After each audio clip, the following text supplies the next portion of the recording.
Hey y'all, Brody Mode here. Welcome back to the channel. Today I am super excited. We are going to be watching another Veritasium video. Now this one is called "People Said This Experiment Was Impossible, So I Tried It." So I am super excited to be watching this one. My last Veritasium video did really well. So I guess y'all really like watching Veritasium. So we're gonna go ahead and watch more Veritasium here. And I've heard this one's good, so let's go ahead and... Nah, that was too much. Hey y'all, Brody Mode here. Welcome back to the channel. Now, we are going to be watching another Veritasium video. This one is called "People Said This Experiment Was Impossible, So I Tried It." Now, I am super excited to be watching this one. My last Veritasium video did really well, so y'all obviously like him. So we're going to watch more videos by him. We're going to react to this one. And I've heard some positive reviews from this one so far, so I am very excited to see what old Veritasium is up to today. So let's go ahead and make this full screen and hop in, y'all. This is the first in a series of videos about a chemical reaction discovered over 125 years ago. It releases a tremendous amount of heat. Oh no, the GoPro! Liquefying metal. It is so hot. It is not an explosive, but it can cause explosions. Hey. That is crazy! But the reactants are so inert, they can withstand a blowtorch indefinitely. You think this whole thing's gonna blow up in my face? In fact, when Hollywood directors wanted something that looked like a nuclear bomb, this is the reaction they chose.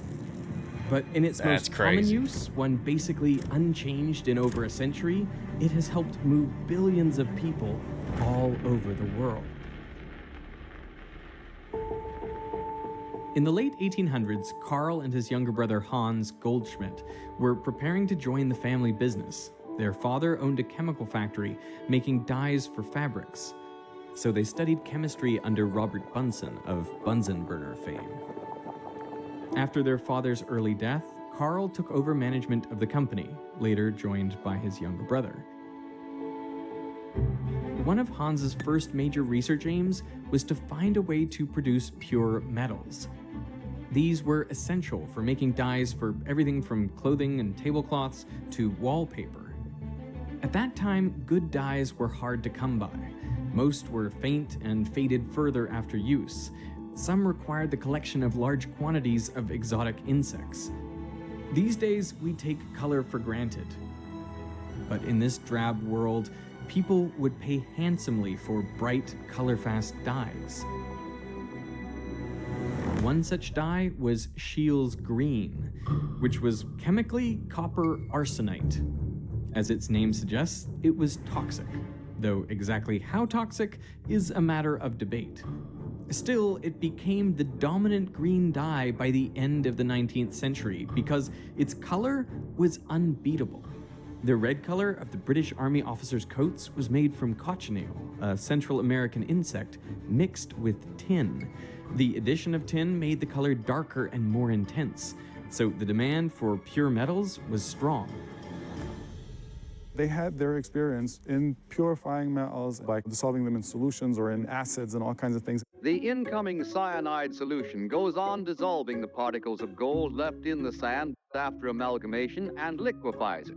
And then work with these salts, purify the salts, and then reduce these salts into their metal state. And every step that you would take would then again cause problems, right? Reducing it in a furnace, you have to deal with all the exhaust and the contamination through the carbon. And metals are very difficult to separate from each other. They form a mixed crystal, right? So like an alloy. Like an alloy, right. They all become, in a sense, one substance that has one melting point, which is why you have to kind of take some steps to separate them. So Hans came up with a novel idea. He would react a metal oxide, like chromium oxide, with aluminum metal. And his hope was that the oxygen would swap partners, forming aluminum oxide and pure chromium. This type of reaction is now known as an aluminothermic, or thermite, reaction. So I have come to visit Elektrothermit in Germany, a company that is a direct descendant of Goldschmidt's.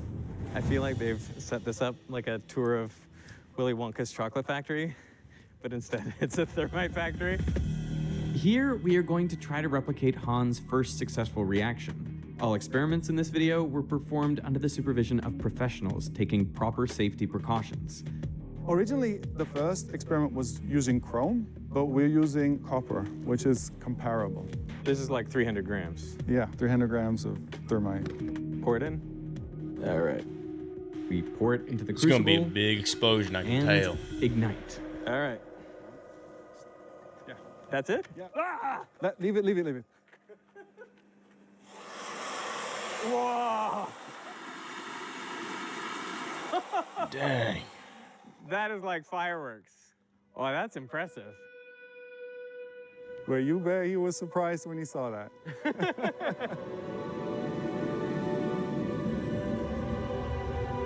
Handful of aluminum powder.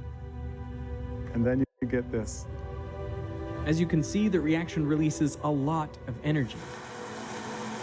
The temperature of thermite reactions typically exceeds 2,000 degrees Celsius, and it can be as much as 2,500. That's because aluminum forms very strong bonds with oxygen. When those bonds form, they release a lot of energy, way more than is required to break the copper oxide bonds we started with. This energy melts all the products of the reaction and makes them glowing hot. It is hard to express just how bright they are. It feels like staring at the sun. If you see clips in this video where the highlights are overexposed, it's because it is so hard to judge how bright the reaction will be, and it's almost always brighter than you expect. So that dropping down the bottom there, is that liquid copper? That's liquid copper and basically the solution that was being created. But if you get this hot mixture of pure metal and aluminum oxide, how do you separate the two materials to isolate the pure metal? We're trying to set up an experiment that no one has ever seen before, and it's actually going to allow us to see inside the crucible. We cut the crucible in half, and we're attaching two pieces of thermally resistant glass, each 4 millimeters thick, as a window into the reaction. People said this would be impossible, that you wouldn't be able to see anything, or that the glass would just break. We've never done this on camera and really seen it this way and this clearly. And I think it's going to be fascinating to then start to analyze and make sense of this. Now, this glass has been specially treated, so it shouldn't shatter immediately when it comes into contact with molten metal. Wow, that is hot. That is really hot. But the melting temperature of silica is around 1700 degrees Celsius, which is definitely lower than the temperature of the reaction. So the glass certainly will melt. The hope is it melts slowly enough to contain the reaction. The glass will melt, and at the end we have just a very thin layer of the glass at the end. So you will ignite it? It's up to you to place the igniter? I think someone else should ignite it. I think someone else should ignite it. Why? Because I don't trust myself. We saw how incapable I was of igniting yesterday. That's it? Leave it, leave it, leave it. For this reaction, we'll be using iron thermite, so a combination of iron oxide and aluminum metal. Okay, it's good. Let's do this.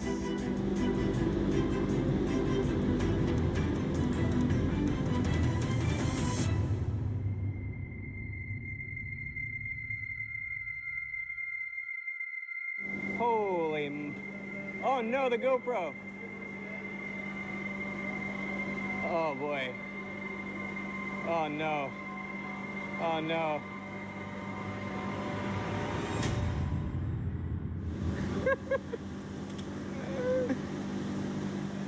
That's the end of the GoPro.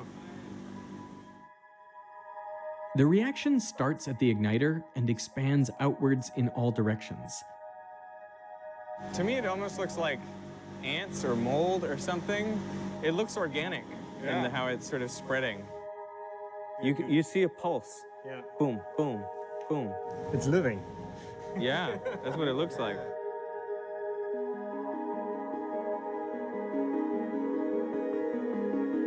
Why is there pulsing? I don't know. Okay. We try to understand. Huh? We never knew that it did that. We do this for 100 years, and suddenly you find out, you know, every portion that gets ignited does that.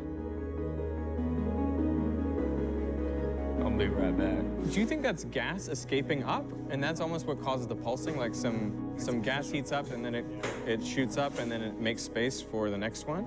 Yeah. That's what you seem to see over here. Yeah. Wow, that is hot. That is really hot. I wanted to get a closer look, so I asked them to put some thermite on top of glass, and then I would shoot from below using this probe lens. I'm ready. Okay, we're rolling.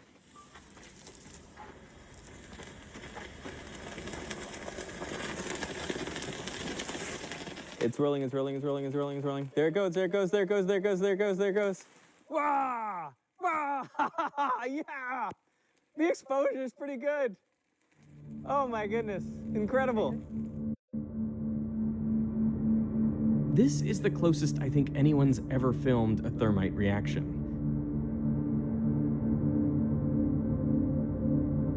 You can see that the reaction proceeds in bursts. It reacts fast, but then pauses for a moment before advancing again.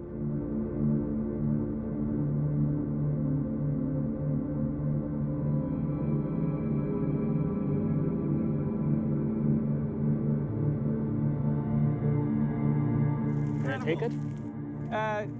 Sure. Yeah, take it, take it, take it, take it, take it, take it, take it, take it, take it, take it, take it.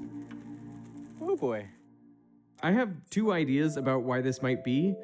First, thermite is a mixture of grains, big particles, of aluminum and iron oxide, and they need to be present in the right ratio to react efficiently. Maybe a little pocket reacts out to where the ratio is slightly less ideal until the heat builds up enough to trigger the reaction in the next pocket. My second idea is that in between the grains there is air. The reaction heats the air, which expands, increasing the pressure between the grains and possibly pushing some of the unreacted material away from the reaction front. So once that air escapes, the next patch can ignite. Once all the thermite has reacted, things get really violent. Molten metal is ejected out of the top of the crucible, and inside the liquid is sloshing around. This could be due to some of the materials boiling, actually turning from liquid into a gas. Now, I know it sounds wild to think about metals boiling, but the boiling point of aluminum is around 2500 Celsius. Iron boils above 2800 Celsius. And there are other elements in the mixture, like manganese, that boil at just 2000 Celsius. Now, once that boiling stops, the liquid settles down. And now comes the key to making pure metal. The density of liquid iron is more than twice that of liquid aluminum oxide. So iron settles to the bottom as aluminum oxide floats to the top. Now, when the metal melts through the bottom of the crucible, the first liquid to pour out is iron. Only after it has drained does the aluminum oxide or slag follow. You can actually see the change from iron to aluminum oxide. Liquid iron has a viscosity like water, so you can see it coming out there and splashing. And then the slag starts right there. Yeah, it comes out smooth. Really cool. Yeah. Whoa. And this is more like warm honey. Yeah, you can totally see it.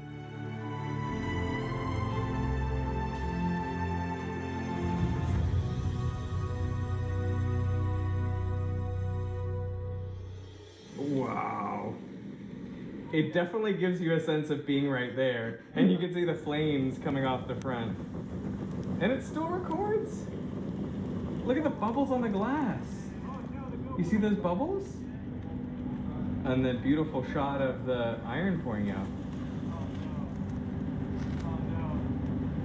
I mean, this is impressive work for a camera that's on fire.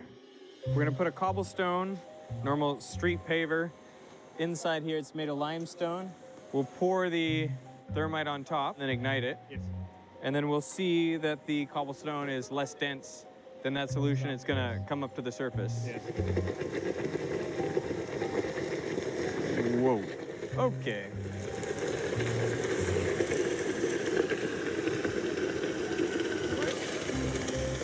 It looks like it's breaking into pieces. That's a good bit of lava. Did you see it? Oh, yes. Ordinary rocks like cobblestones rise to the surface, just like the slag, as the denser metal drops to the bottom. And this is key to producing high purity metal in the crucible. So Hans Goldschmidt had developed a process to make pure metals like chromium, copper, and iron. This could be great for chemistry and making dyes, but Hans suspected it could have even broader applications. He patented the process in 1895 and wrote it up for publication. He wrote, "The procedure that I have here is in its principles so extraordinarily simple that I could hardly have undertaken the time to present, if not for its surprising and extraordinary effects." Thermite was a solution looking for problems. One of the first applications of thermite was to weld metal parts in remote locations. Wherever you need a very, very strong, very reliable weld in kind of a remote area where you don't have the luxury of bringing, tons of equipment and tons of welding gear, that is useful for thermite. Some of the first customers were, in fact, shipping companies. When some shaft would break in the middle of the ocean, at the time, you would be lost. And now having thermite to be able to at least fix that in some way that would get you home was actually very useful. It was being able to fix something or to fix cracks in engine blocks and to be super mobile with it. Because, like we said, it takes two guys in a bucket. Of course, in this case, the iron thermite would actually not produce pure iron, but rather steel. This was done by including carbon and other alloying elements in the thermite powder.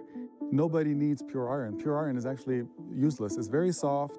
It corrodes immediately, even in dry air, and nobody will want that, right? You need iron with some carbon in it. Exactly right. You need iron with some carbon. That makes it a steel. So the majority of thermite produced today is steel thermite. You have this steel mill that you can, move wherever you want it to have. After the end of the Cold War, we would use thermite basically to destroy, say, gun barrels from tanks. Basically, you have a portion of thermite that you basically stick into the gun barrel, and then you would ignite it. And then it would basically weld the gun barrel and destroy it, and it would be completely useless afterwards. Those are all kinds of weapons or stuff that were not useful anymore that we use thermite to destroy, because it's very quick and it's very safe. And it's very final. And it's very final. Once you've put that in, there is absolutely no way of making use of that weapon again. A modern application of thermite is to use the heat generated to destroy information. Past a certain temperature, the Curie temperature, magnets lose their magnetism. So information stored on magnetic hard drives at high enough temperatures becomes unrecoverable. This looks like a very different form of thermite. Yes. I'm used to seeing it as a powder. Before it was also powder, and we dry it. Can I pick it up or? Yes. It's not, it's like a normal piece of tile. Yeah, lay it down. Whoa! That's amazing! That is cool. So if we want to make sure no one can read the information on this hard drive, I could put this on top. Yeah. There you go. When we ignite the crucible, we have this high temperature for a short moment. And here we have it for 10 minutes, so everything is destroyed. So you're controlling the energy release to make it slower here? Yes. The temperature is not so high, and the reaction is slower. I am going to light this thermite tile in all four corners, and it's going to generate heat for about 10 minutes, and we'll see what it does to this laptop. All right, let's light it.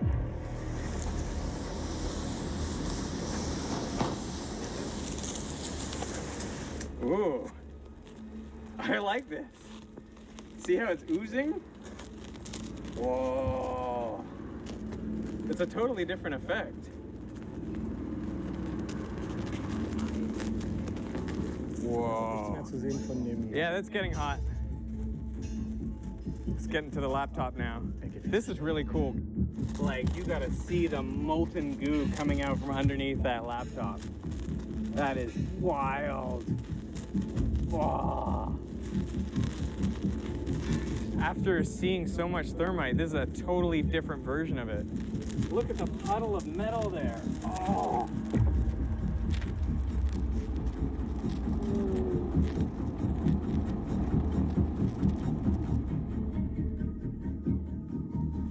Yeah, nobody's getting any data off that laptop. That is awesome. I did not expect to see the logo in thermite. Can I lift it? Of course. I've never destroyed data like this before, but every time I get a spam call, I wish I could just magically make the records of my phone number disappear. Fortunately, today's sponsor, Incogni, can help. Now, I used to get several spam calls a day, which frustrated me so much that I contemplated making a video where I would just mess with these spam callers to get a small amount of revenge. But ever since I started using Incogni back in April, I no longer have to, because they solved this problem for me. See, there are a lot of data brokers out there that collect all sorts of different information about you, like your name, phone number, email address, and even your social security number. And then they sell this information on the open market, which is why you can get calls from people who you've never even given your number to. But Incogni battles these data brokers. You simply give Incogni permission and they figure out who has your data. And then they know which laws apply, and so they can send the right letter with the correct legal terms to each data broker with a request to remove your information. What I love about Incogni is that it's super easy to use and it actually works, and it's saved me a ton of time. So far, they've filled out 192 requests on my behalf, 145 of which have been completed, saving me over 108 hours of work. And it just keeps running in the background, continuously protecting me against these data brokers. The best part is that since I've signed up, I've hardly gotten any more spam calls. So to try Incogni and fight against the data brokers, visit incogni.com/Veritasium, click that link down in the description, or scan the QR code right here. And make sure to use the code Veritasium to get 60% off the annual subscription. Head over to incogni.com/Veritasium to get started yourself. So I want to thank Incogni for sponsoring this part of the video, and now back to thermite. Now, you might think, given the amount of energy given off, that thermite could be used as an explosive. But it's actually not well suited for that purpose. What makes thermite so interesting and so important is that you can control it so well. If you have an explosion, you can kind of calculate the energy really well and say it's, X amount of megajoules that you get out, but it's really hard to say over what time. Maybe one of the reasons why this is not explosive is because when you have explosive reactions, typically your reactants are solid and the products are gases, which obviously expand a lot and create a lot of pressure. But in this case, both the reactants and products are solids or They're solids or and liquids. Yeah. Right. You have so much control over what's going on. Oof. I feel like I got a sunburn from that. This property makes it possible to take down structures where explosives would cause too much damage. In 1933, 4 weeks after Adolf Hitler became the Chancellor of Germany, the Reichstag building in Berlin was set on fire, and it would only be fully repaired 24 years later. But the burnt-out steel dome had lost its structural integrity and needed to be removed. Now, conventional explosives would have caused irreparable damage to the rest of the old building. So, on November 22nd, 1957, thermite charges were strapped to the dome, and when ignited, they melted through the steel, which fell neatly into the former plenary hall below, allowing the repairs to be completed. Applications like this are possible because the thermite reaction can be carefully controlled. They have the ingredients so dialed in that you can actually ignite thermite indoors without fear of molten metal flying all over the place. This mixture includes some pieces of pure steel. They don't participate in the reaction, but they do absorb heat as they melt, so they help control the rate of reaction and the temperature reached. There you go. All right. That's it. That's it? I don't think it was in. Oh boy. Whoa. Wow. It's interesting, like, looking at it through dark glasses, it looks like a cornbread muffin or something. One of the really important parameters to control is how long after the reaction starts does the metal start flowing out the bottom of the crucible. This is known as the tap time. It's critical because if the tap time is too short, the metal inside doesn't fully separate from the slag. But if the tap time is too long, then the metal dissolves more silica from the walls of the crucible, and it also comes out colder than it could have been. So the chemistry of the steel actually changes over The longer it stays in there. The longer it stays in there, and this is why it's very important for us to be able to control how long it actually stays there. You want the tap time to be somewhere in the middle, just right. We've set up this experiment here to test, can we control the time when the steel comes out? So the idea is it should come out of this one first, then this one, then that one. We're going to ignite all three simultaneously and see what happens. You good? 3, 2, 1. Yes! They all ignited at almost exactly the same time. But the tap time of the first crucible We got one! was by far the shortest.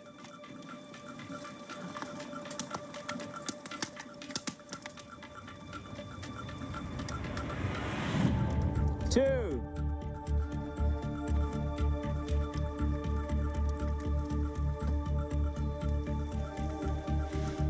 It'd be amazing if this one stops and the third one goes. Like, that would be very, very impressive. Come on, third one. Yeah. Wow! Wow, that's great. That's fantastic. Another attribute that can be controlled is the temperature of the metal. Here we have two different versions. So we have a version with 12% damping, and here we have with 25. Sometimes you want the metal to come out a little hotter or a little colder. There we go. Nicely controlled ignition. Well, that one goes a lot more. Whoa! You can see the 12% one went first. Whoa! You can see that, you know, this one starts first, so you can get a bit of a sense, but I feel like both of them reached 2,000. I don't know. The one on the right side is one of the less dampened portions, and the other one is one of the more dampened ones. We could dramatically change the temperatures in both directions, a little bit higher and significantly lower. All of this control is achieved by carefully adjusting the thermite mixture. This is the starting point of the making of thermite. About once or twice a day, a truck comes and drops in this. This is mill scale. So this is basically a mixture of different iron oxides. When you hot roll steel, the surface of the steel is very reactive because it's so hot, and there is so much water involved to cool the rollers, so that the surface actually oxidizes very quickly and creates this mill scale. And then they use like water jets to blow it off the steel surface. And for the rolling mill, this is just a waste product, right?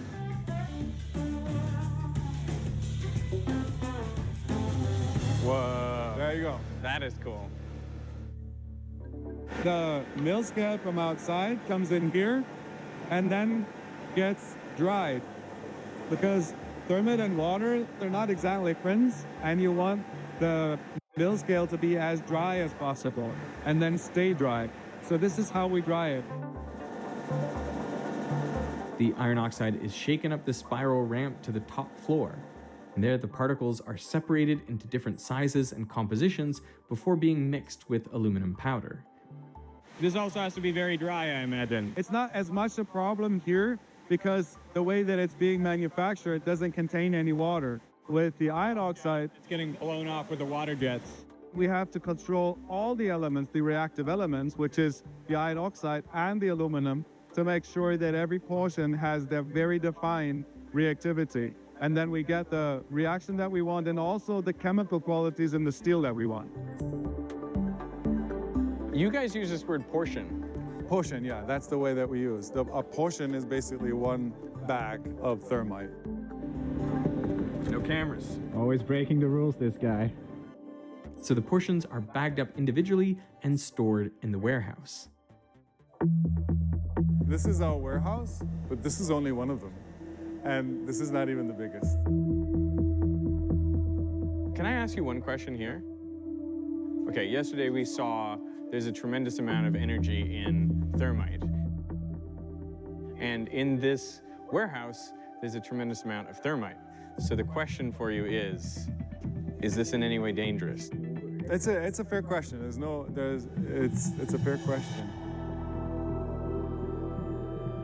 They set up this demonstration for me to see how safe thermite is to handle. They want me to try to ignite this full crucible of thermite with increasing sized ignition sources. But I wasn't entirely confident this was a good idea. Maybe you can help me ignite it? Where's Christoph? Have you tried this, by the way? No. Well then, under these circumstances, I would get you some safety gear. I'm to 95% sure that you cannot ignite it. 95? There you go. That's safety So gear. 1 in dude. 20? That's Is that safety how gear, we're doing dude. it? This is a fireproof suit.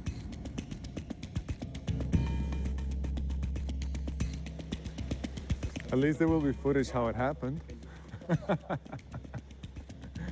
So first, here's a little lighter. All right, let's give it a shot, see if I can get this to ignite. 3, 2, 1. I'm making some of the thermite particles here quite hot so that they are actually glowing orange.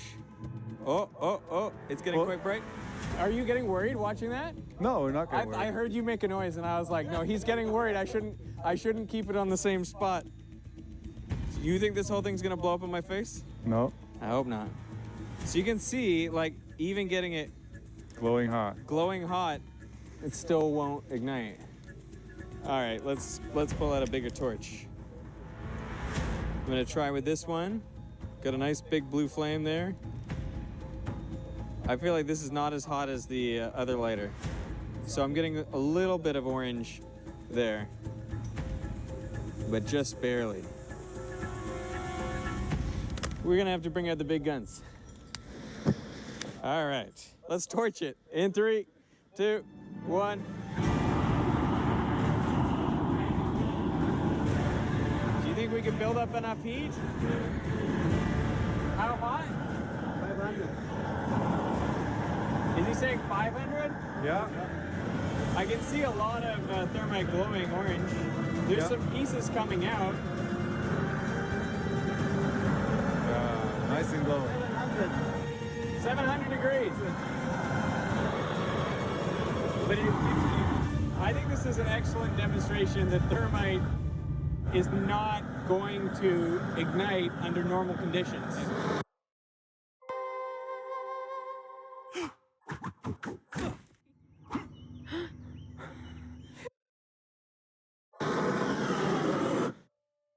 Wow. There you go. It's still glowing. Did it melt? Yeah, that can happen.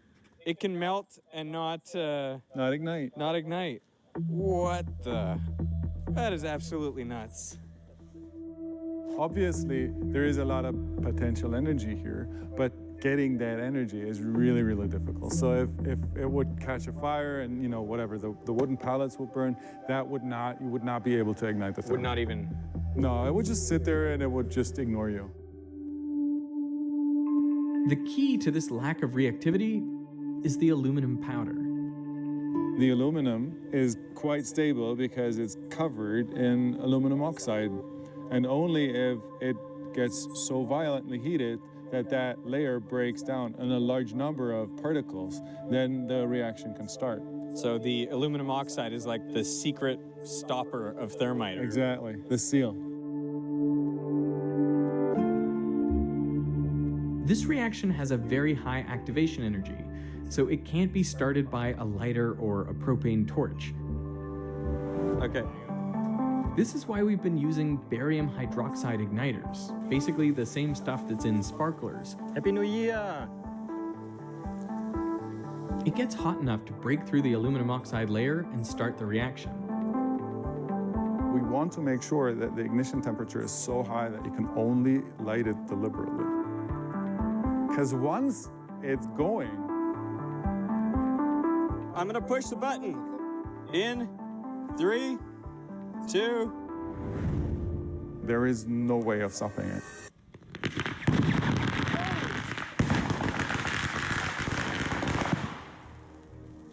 That is crazy.